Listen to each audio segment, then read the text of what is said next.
May pinagdaraanan ka ba ngayon? May isang bagay ba sa buhay mo na mabigat dalhin? Isang problemang paulit-ulit mong iniisip? Isang sitwasyong hindi mo alam kung paano matatapos? Maaaring bata ka pa at nag-aalala ka tungkol sa iyong pag-aaral, sa iyong kinabukasan, o sa mga inaasahan ng ibang tao sa iyo. Maaaring ikaw ay single at matagalan nang naghihintay sa isang panalangin, naghihintay ng tamang tao, tamang pagkakataon, o malinaw na direksyon mula sa Diyos. Maaring ikaw ay may asawa at may dinadala kayong problema sa inyong tahanan, sa inyong relasyon, sa pagpapalaki ng mga anak, o sa inyong pananalapi. Maaaring isa kang magulang na tahimik na nag-aalala para sa iyong mga anak. Maaaring nagtatrabaho ka, ngunit hindi mo alam kung hanggang kailan magiging matatag ang iyong trabaho. Maaaring naghahanap ka pa lamang ng trabaho at bawat araw ng paghihintay ay tila lalong nagpapabigat sa iyong kalooban. Maaaring meron kang negosyo at iniisip mo kung paano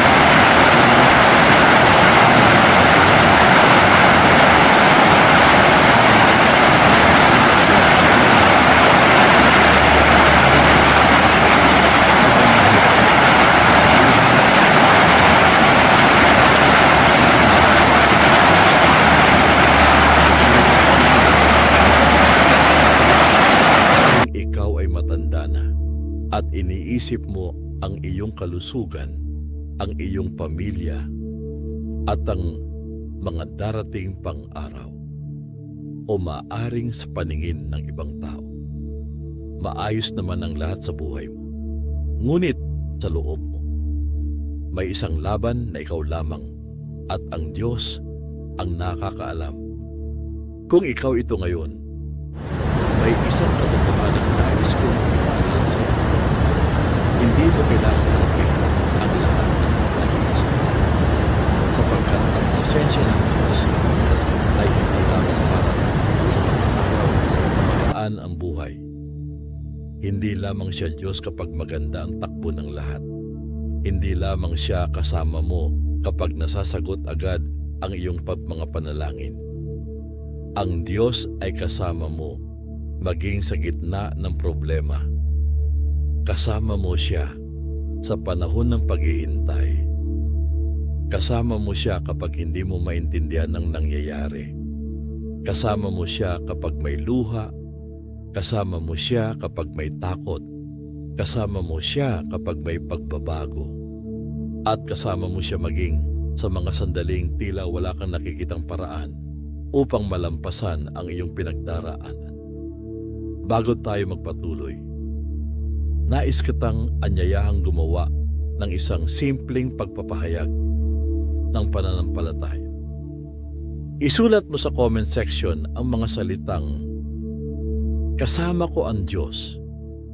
Hindi dahil wala ka ng problema, hindi dahil alam mo na ang lahat ng sagot, hindi dahil sigurado ka na kung ano ang mangyayari bukas, kundi dahil pinipili mong maniwala na sa gitna ng lahat ng iyong pinagdaraanan, kasama mo ang Diyos.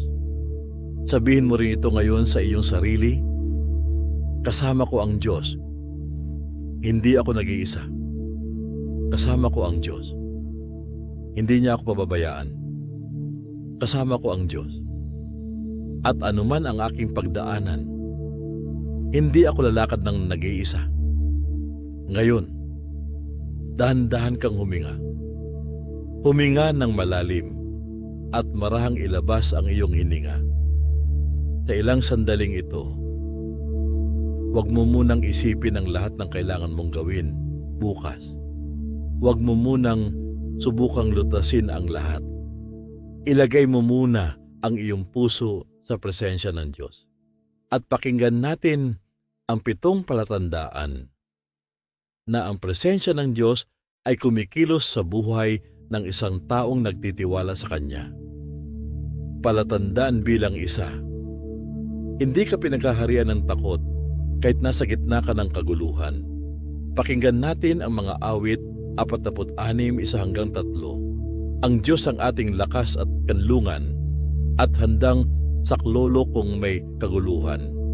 Di dapat matakot, mundo'y mayanig man, kahit na sa dagat ang bundok matangay, kahit na magngalit yung karagatan at ang mga burol mayanig magimbal. Pansinin mo ang larawan na ibinibigay ng talatang ito. Mundo'y mayanig, bundok ay matangay, karagatan ay magngalit, mga burol ay mayanig. Larawan ito ng mga pangyayaring tila wala ng matatag. At marahil, ganito rin ang pakiramdam mo ngayon. Parang may bahagi ng iyong mundo na nayayanig. Ang bagay na inaakala mong permanente ay biglang nagbago. Ang plano mong inaasahan ay hindi natuloy. Ang seguridad na pinanghahawakan mo ay tila nawawala. Ngunit pansinin mo kung saan nagsimula ang talata. Ang Diyos ang ating lakas at kanlungan. Hindi sinabi na ang kawalan ng problema ang ating lakas. Hindi sinabi na ang pera ang ating kanlungan. Hindi sinabi na ang trabaho, relasyon, kalusugan, o sariling kakayahan ang ating pinakahuling seguridad. Ang Diyos mismo ang ating lakas at kanlungan. At Siya ay handang saklolo kung may kaguluhan. Ibig sabihin, ang kaguluhan ay hindi lugar na iniiwasan ng Diyos. Kapag dumating ang problema, hindi umaalis ang Diyos. Kapag nagsimula ang unos, hindi Kanya iniiwan. Sa halip, ang Diyos ay naroroon bilang iyong kanlungan. Naroroon Siya bilang iyong lakas. Naroroon Siya bilang iyong saklolo. Maaaring natatakot ka paminsan-minsan. Ngunit, hindi kailangang ang takot ang mamahala sa iyo. Dahil mas malaki ang Diyos kaysa sa bagay na kinatatakutan mo. Kapag kasama mo ang Diyos, maaari kang magkaroon ng kapayapaan kahit hindi pa payapa ang iyong paligid. Maaari kang maging panatag kahit hindi pa naaayos ang lahat. Maaari mong sabihin, Diyos ko, maaring may kaguluhan sa paligid ko, ngunit Ikaw ang aking kanlungan. Maaring may mga bagay na hindi ko kayang kontrolin, ngunit hindi nawawala ang iyong kapangyarihan. Maaaring hindi ko alam ang mangyayari bukas, ngunit alam kong naroroon ka. Ito ang unang palatandaan ng presensya ng Diyos. Sa gitna ng kaguluhan, unti-unting napapalitan ng pagtitiwala ang iyong takot. Dahil alam mong may Diyos kang makapangyarihan, may Diyos kang palaging naroroon, may Diyos kang gumagabay, at may Diyos kang nagmamahal sa iyo. Palatandaan bilang 2. May lakas ka sa loob. Saan ka man magpunta, pakinggan natin ang Josue, 1:9. Tandaan mo ang bilin ko, magpakatatag ka at lakasan mo ang iyong loob. Huwag kang matatakot o mawawalan ng pag-asa sapagkat akong si Yahweh na iyong Diyos ay kasama mo saan ka man magpunta. Napakagandang pangako, kasama mo saan ka man magpunta. May mga pagkakataon sa buhay na kailangan mong pumunta sa lugar na hindi pamilyar, bagong trabaho, bagong responsibilidad, bagong paaralan, bagong bansa, bagong tahanan, bagong tungkulin, o maaring hindi bagong lugar, kundi bagong hamon. Isang bagay na hindi mo pa nagagawa noon. Isang responsibilidad na pakiramdam mo ay mas malaki kaysa sa iyong kakayahan. At kapag nakaharap tayo sa ganitong sitwasyon, madaling isipin, kaya ko ba ito?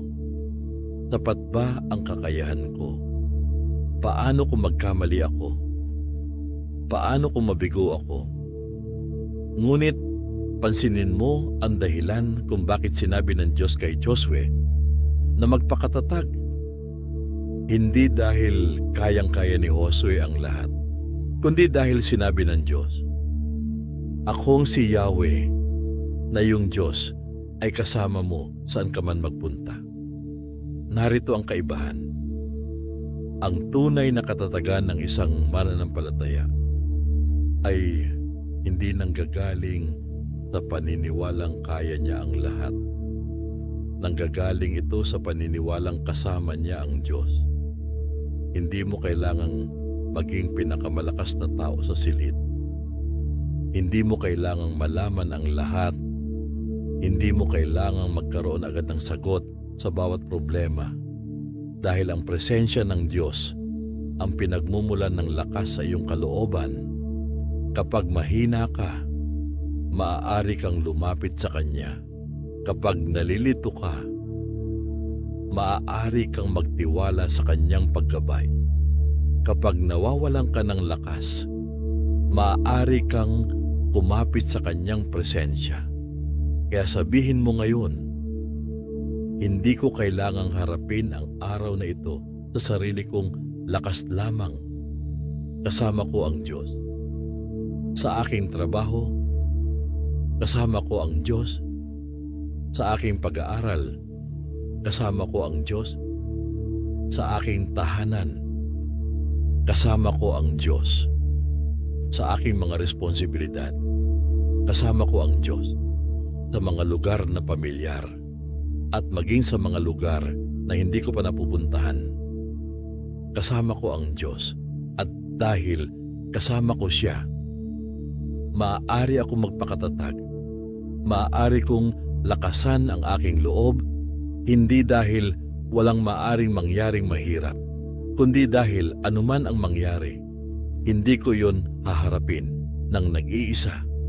Palatandaan bilang 3. Hindi ka natatakot sa mga bagong kabanata ng buhay. Pakinggan natin ang Deuteronomio 31:8.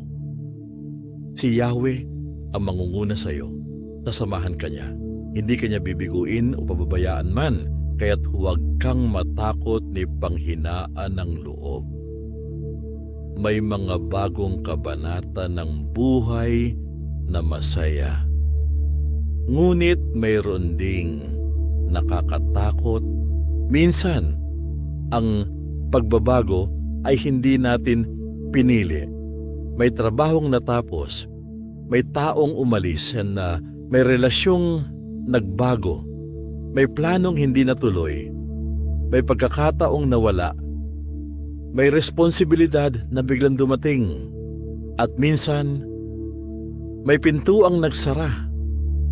Kahit matagal natin itong ipinanalangin, kapag nasa pagitan ka ng lumang kabanata at bagong kabanata, natural lamang na magkaroon ng maraming tanong. Ano na ang susunod? Saan ako pupunta? Ano ang mangyayari sa akin? Ngunit may napakahalagang pangako ang Diyos. Si Yahweh ang mangunguna sa iyo. Hindi lamang siya kasama mo sa likuran. Nauuna siya. Ang bukas na hindi mo pa nakikita ay hindi lingid sa Diyos. Ang lugar na hindi mo pa nararating ay hindi bago sa Kanya. Ang pangyayaring hindi mo pa alam ay nasa ilalim pa rin ng Kanyang kapangyarihan. Kaya kapag may bagong kabanata, hindi mo kailangang malaman muna ang buong kwento bago ka magtiwala sa Diyos. Sapat na malaman mong ang Diyos na kasama mo ngayon ay siya ring Diyos na naroroon sa iyong bukas. Sinabi rin, sasamahan ka niya. Hindi lamang siya mangunguna, sasamahan ka rin niya. At sinabi pa, Hindi ka niya bibiguin o pababayaan man. Kaya kung may pagbabago sa buhay mo ngayon, hayaan mo ang pangako. Hindi ka pinababayaan ng Diyos.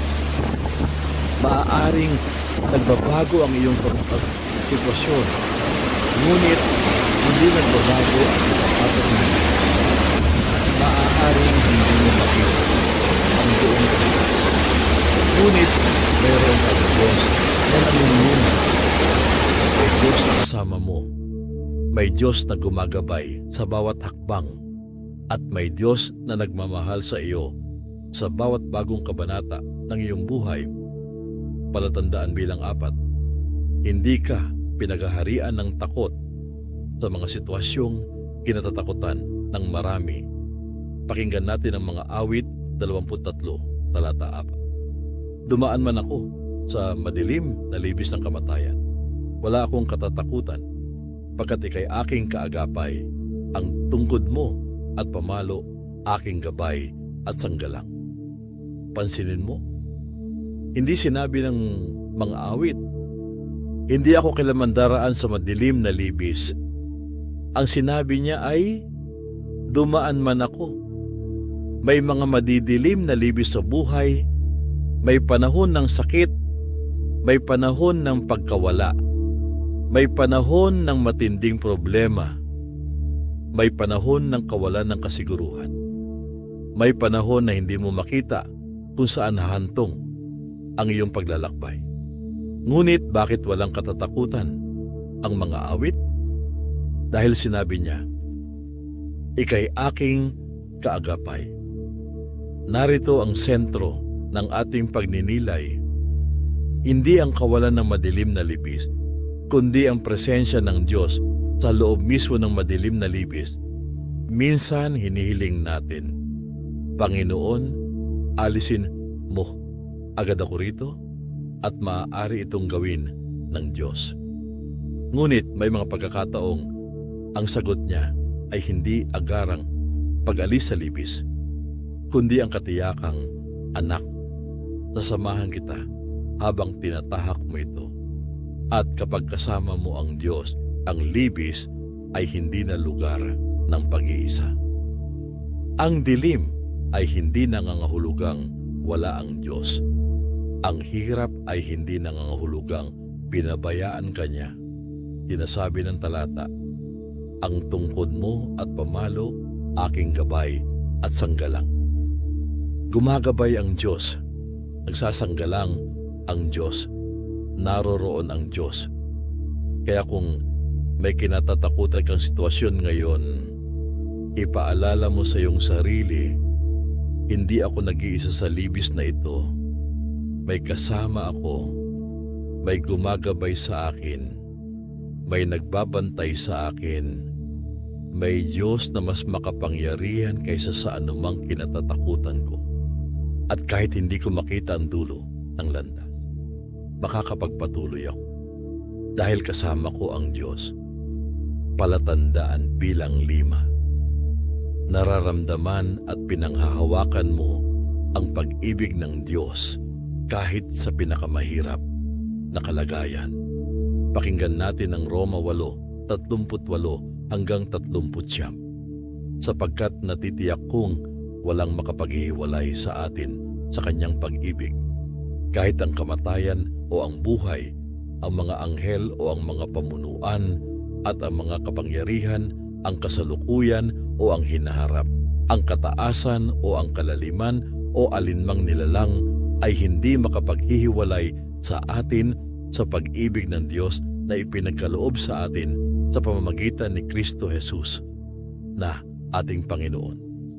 May mga pagkakataong kapag dumating ang problema, ang unang tanong natin ay, mahal pa ba ako ng Diyos? Kung mahal ako ng Diyos, bakit nangyayari ito? Kung kasama ko siya, bakit napakahirap ng pinagdaraanan ko? Ngunit, ang pag-ibig ng Diyos ay hindi sinusukat sa ginhawa ng ating kasalukuyang sitwasyon. Ang pag-ibig ng Diyos ay hindi nawawala kapag may problema, hindi nawawala kapag may luha, hindi nawawala kapag may paghihintay, hindi nawawala kapag hindi natin naintindihan ang kanyang ginagawa. Sinasabi ng banal na kasulatan, walang makapaghihiwalay sa atin sa kanyang pag-ibig.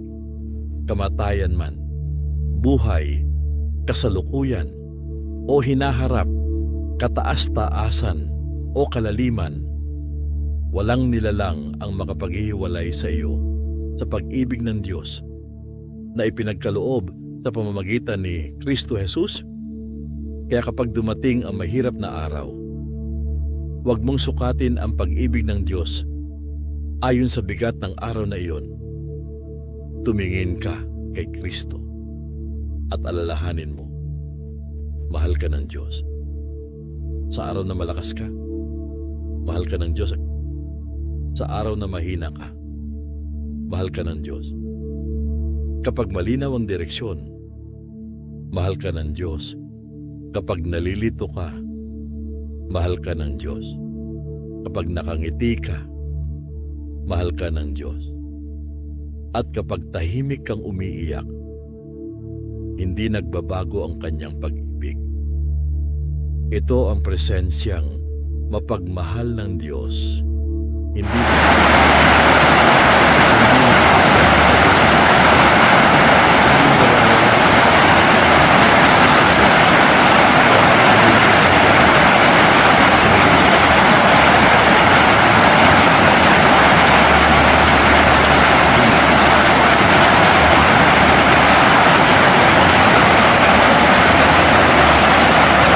nagtitiwala ako sa iyong puso. Maaring mahirap ang araw na ito, ngunit walang makapaghiwalay sa akin sa iyong pag-ibig. Palatandaan bilang 6, ang sunod-sunod na problema ay hindi nakakapagpawala ng iyong pag-asa. Pakinggan natin ang 2 Korinto, Kabanata 4, talata 8-9. Kabi-kabilaan ang pagpapahirap sa amin, ngunit hindi kami nalulupig. Kung minsay nababagabag, ngunit hindi kami nawawalan ng pag-asa. Inuusig kami, ngunit hindi pinababayaan. Napapatumba kami, ngunit hindi lubusang nailulugmok. Marahil, ito ang pinakamalapit na paglalarawan sa pinagdaraanan mo ngayon. Kabi-kabilaan. Hindi pa natatapos ang isang problema. May kasunod na naman. Naaayos ang isang gastusin, may bagong kailangang bayaran. Nalalagpasan ang isang problema sa trabaho, may bagong hamon na dumarating. Unti-unti ka nang nakakabangon. May isa na naman namang pangyayaring sumusubok sa iyo. At maaaring minsan nasabi mo na, Panginoon, hanggang kailan? Ngunit pakinggan mong mabuti ang bawat bahagi ng talata. Kabi-kabilaan ang pagpapahirap sa amin, ngunit hindi kami nalulupig.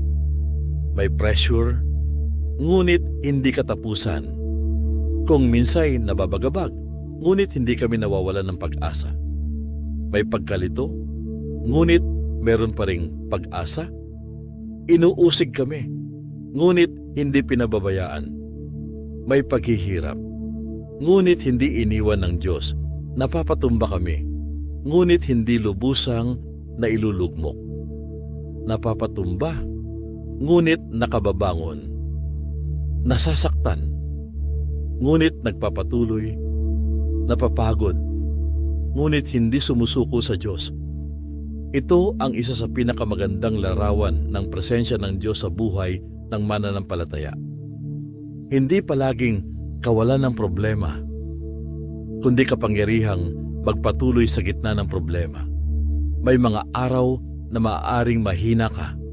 May mga araw na maaaring umiyak ka. May mga araw na maaari kang mapagod. Ngunit sa kaibuturan ng iyong puso, may munting tinig na patuloy na nagsasabing, hindi pa tapos ang Diyos sa akin.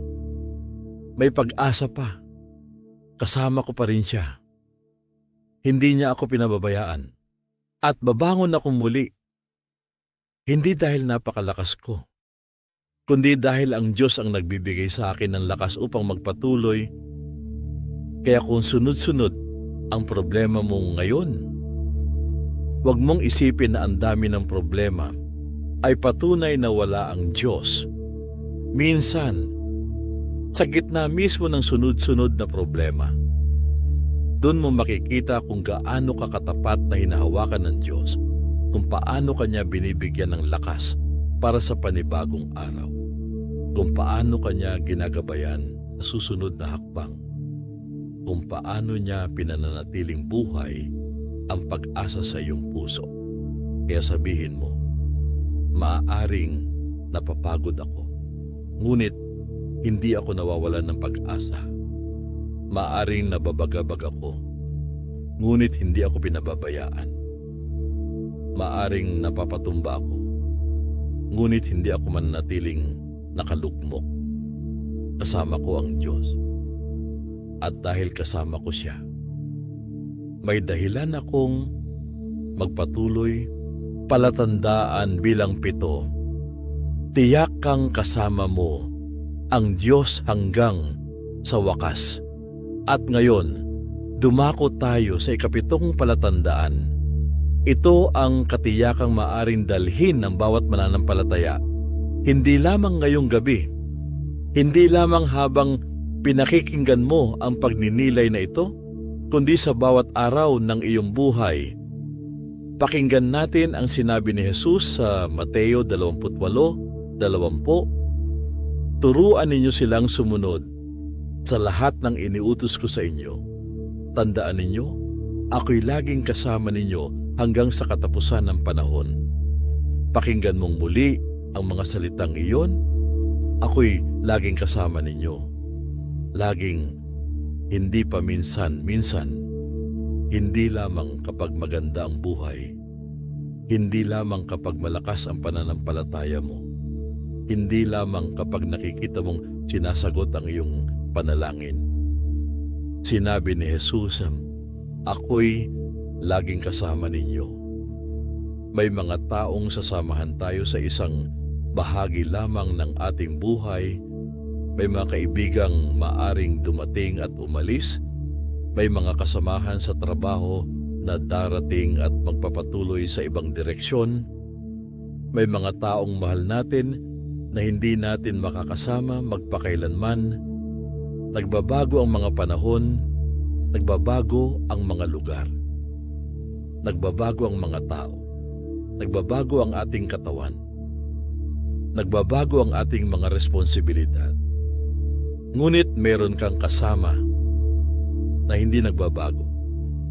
Si Jesus at sinabi niya, hanggang sa katapusan ng panahon.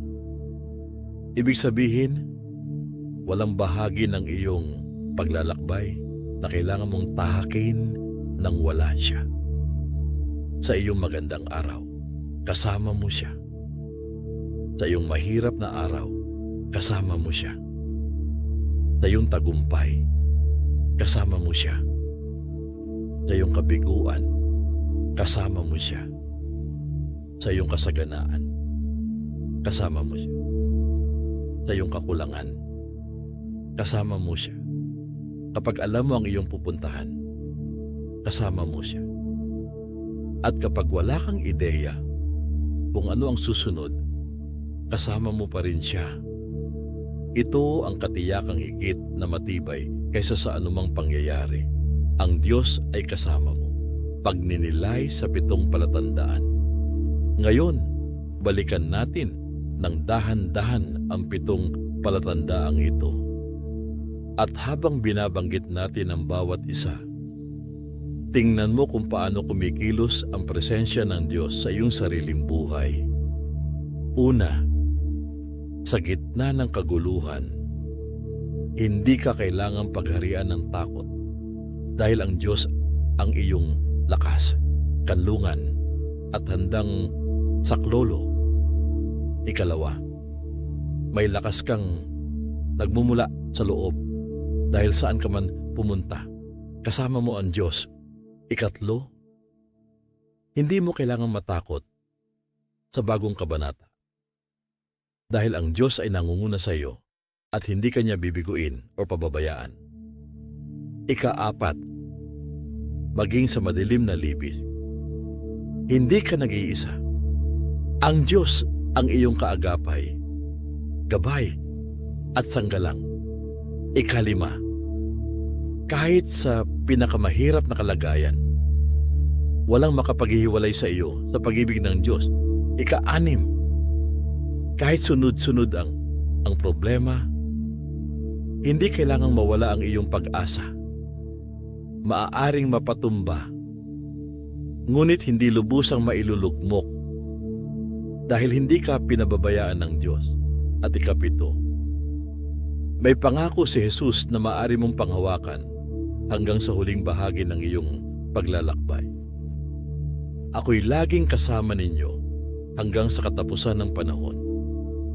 Kaya kapatid, kung mabigat ang pinagdaraanan mo ngayon, hindi ko sasabihin sa iyong madali lamang ito. Hindi natin kailangang magkunwaring hindi masakit ang sakit. Hindi natin kailangang itangging nakakapagod ang problema. Ngunit sa gitna ng lahat ng ito, may isang katotohanang hindi nagbabago. Kasama mo ang Diyos at ang presensya niya ay nangingibabaw sa iyong takot. Ang presensya niya ang iyong kanlungan sa kaguluhan. Ang presensya niya ang nagbibigay ng lakas sa iyong kalooban. Ang presensya niya ang nangunguna sa iyong kinabukasan. Ang presensya niya ang gumagabay sa iyo sa madilim na libis. Ang presensya niya ang nagpapaalala sa iyong mahal ka. Ang presensya niya ang nagbibigay sa iyo ng pag-asang bumangon muli. At ang presensya niya ang mananatili sa iyo hanggang sa wakas. Huminga ka ng malalim at marahang ilabas ang iyong hininga. Sabihin mo sa iyong puso, kasama ko ang Diyos sa problemang ito. Kasama ko ang Diyos sa paghihintay na ito. Kasama ko ang Diyos sa pagbabagong ito. Kasama ko ang Diyos sa pangangailangan kong ito. Kasama ko ang Diyos sa aking pamilya. Kasama ko ang Diyos sa aking trabaho. Kasama ko ang Diyos sa aking kinabukasan. Kasama ko ang Diyos sa aking pagbangon. Kasama ko ang Diyos. Hindi ko kailangang makita ang buong daan dahil kasama ko ang Diyos na nakakakita nito. Hindi ko kailangang malaman ang lahat ng mangyayari bukas dahil kasama ko ang Diyos na naroroon na sa aking bukas. Hindi ko kailangang dalhin ng mag-isa ang bigat na ito dahil kasama ko ang Diyos. Manalangin tayo. Aming Diyos at mapagmahal na Ama.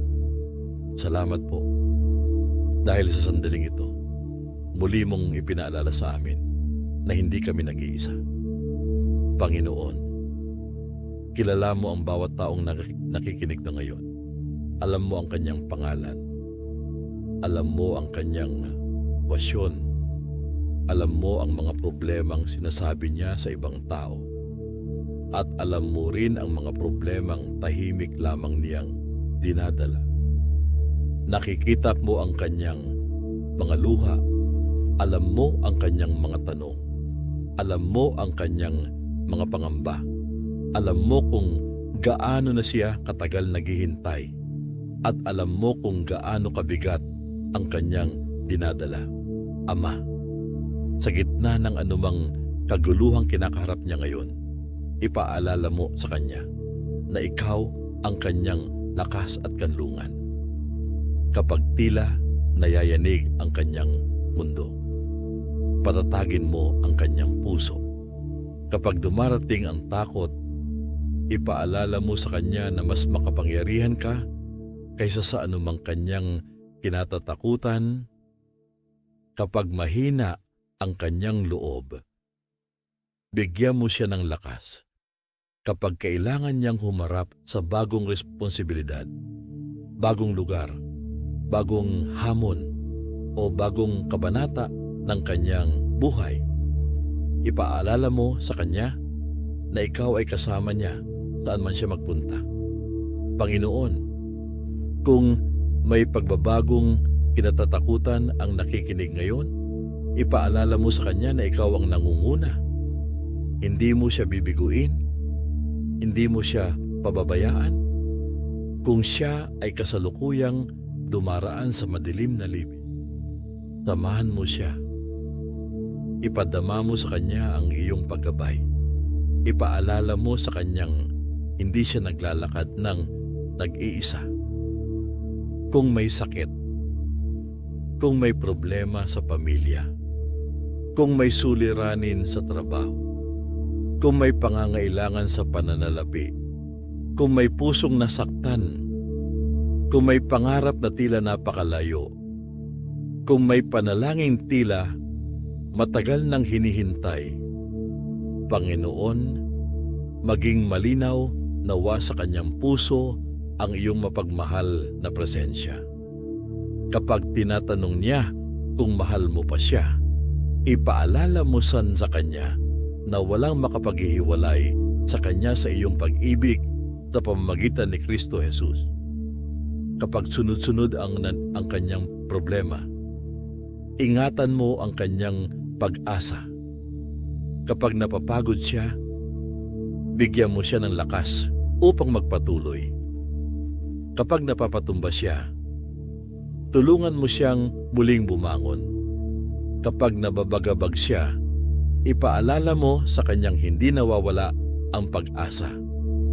At kapag pakiramdam niya ay nag-iisa siya, ipaalala mo ang pangako ni Jesus na siya ay laging kasama namin hanggang sa katapusan ng panahon. Ama, hindi namin alam ang lahat ng mangyayari bukas. Ngunit kilala ka namin at pinipili naming magtiwala sa iyo. Hindi namin kayang kontrolin ang lahat ng pangyayari. Ngunit alam naming nananatili kang makapangyarihan. Hindi namin kayang lutasin ang lahat sa aming sariling lakas. Ngunit alam naming hindi mo kami iniiwan. Kaya ngayong sandali, inilalagay namin sa iyong mga kamay ang aming mga alalahanin, ang aming pamilya, ang aming kalusugan, ang aming trabaho, ang aming negosyo, ang aming pag-aaral, ang aming pananalapi, ang aming mga relasyon, ang aming mga pangarap, ang aming mga hinihintay, at ang aming kinabukasan. Panginoon, manguna ka sa amin. Gabayan mo kami, palakasin mo kami. Ingatan mo ang aming pananampalataya. At sa bawat araw, ipaalala mo sa amin ang simpleng katotohanan ito. Kasama namin ang Diyos. Kasama namin ang Diyos sa araw ng tagumpay. Kasama namin ang Diyos sa araw ng pagsubok. Kasama namin ang Diyos kapag maliwanag ang landas. At kasama namin ang Diyos kahit madilim ang aming dinaraanan.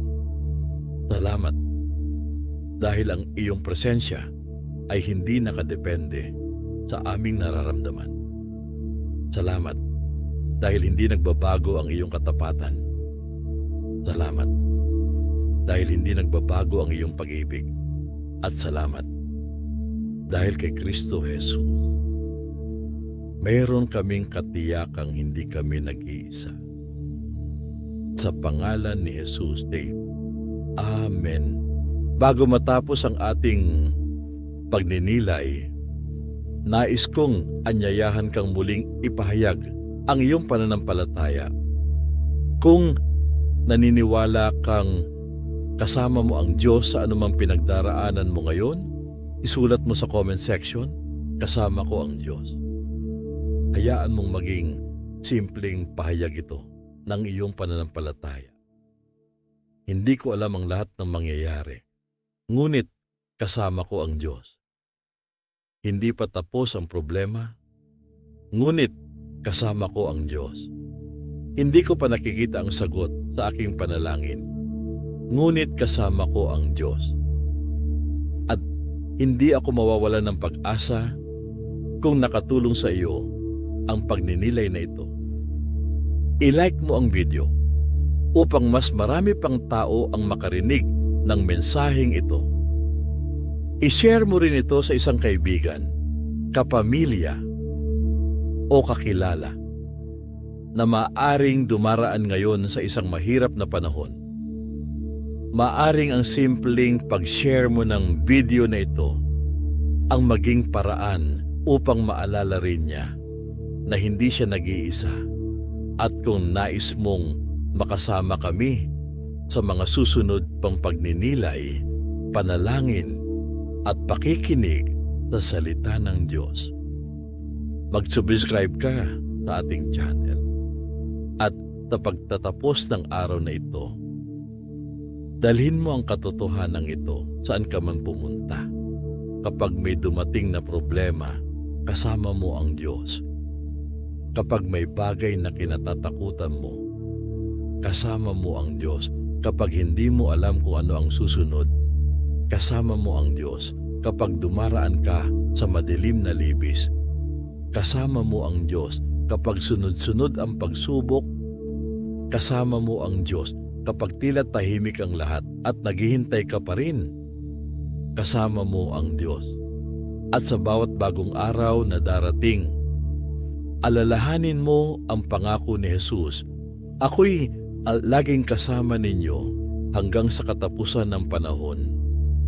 Kaya magpahinga ang iyong puso, magpatatag ang iyong kalooban, at magpatuloy kang may pananampalataya. Dahil hindi ka naglalakad ng nag-iisa, kasama mo ang Diyos ngayon, bukas, at hanggang sa wakas.